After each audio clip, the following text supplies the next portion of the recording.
MacKinnon has been radically transformed, and yet we still value it. And so I think that's a really helpful lesson. Our engagements can be creative and can create landscapes of value.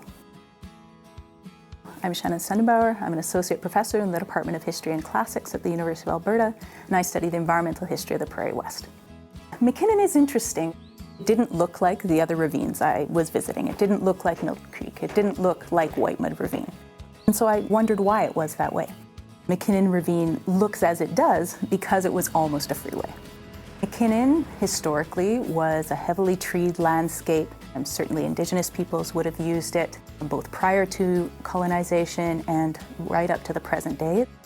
By the 1960s, Edmonton had planned a really extensive system of freeways, with a number of those freeways to run through the river valley and ravine system. Not everybody, even at the time, thought that was a great idea. There was immediate pushback from citizens opposed. There were suggestions that it might be used as a park from pretty early on. Advocacy around MacKinnon Ravine was oriented toward citizens who lived adjacent to the ravine itself. They were involved in advocacy work because of a landscape they valued.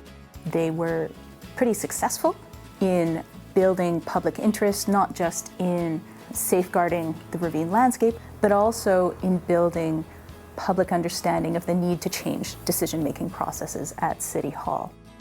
It was in the early 1980s that City decided they weren't going to pour concrete in the ravine. Working toward becoming a place where a really representative cross-section of the population can be heard, and where we can take into account the needs not just of humanity, but also of non-human nature in the built and the natural environment. It's very much an ongoing task. You can see the extent to which MacKinnon has been a container for ideas, a container for dreams for Edmontonians throughout generations.